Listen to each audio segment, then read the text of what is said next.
देखिए दोस्तों, यहाँ पे हम बात करने वाले हैं मोनोसाइट के बारे में। तो ये मोनोसाइट जो होता है ये ए ग्रैनुलोसाइट का टाइप होता है।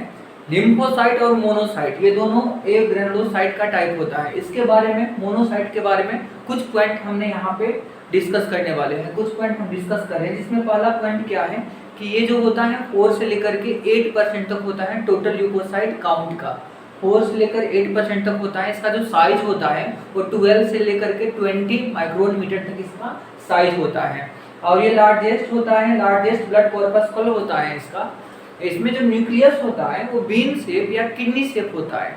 ये लार्जेस्ट ब्लड कॉर्पस्कल होता है और इसमें जो न्यूक्लियस होता है वो बीन शेप या किडनी शेप इनका न्यूक्लियस होता है।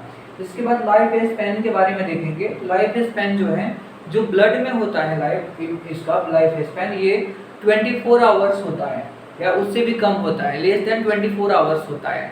बट यदि हम बात करेंगे कनेक्टिव टिश्यू में, तो कनेक्टिव टिश्यू में इसका जो लाइफ स्पैन होता है वो वीक हो सकता है या उससे भी ज़्यादा मंथ भी हो सकता है।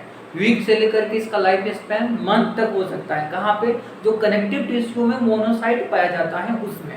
आगे हम बात करेंगे कि फेगोसाइटिक इन नेचर। ये क्या है? Phagocytic in nature and destroy bacteria and the virus by the phagocytosis, so called known as the macro policeman. क्योंकि ये लार्ज साइज है और लार्ज साइज के अलावा ये फेगोसाइटिक नेचर भी है, तो इसके कारण इसको हम बोलते हैं मैक्रो पुलिसमैन।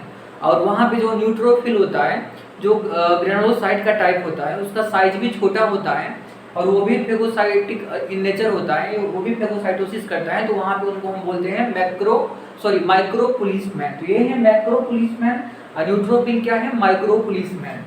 इसके बाद बात करेंगे आगे, अल्सो कॉल्ड है स्कैवेंजर ऑफ ब्लड।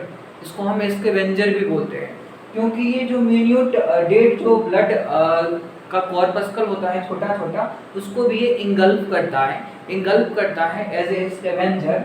तो डेड जो ब्लड कॉर्पस्कल मिन्यूट बीट है उनको ये इंगल्फ करता है, इसीलिए इसको हम बोलते हैं स्कैवेंजर ऑफ ब्लड, यहाँ पे बोलते हैं इनको हम। तो हमने मोनोसाइट्स के बारे में कुछ पॉइंट यहाँ पे डिस्कस किया है।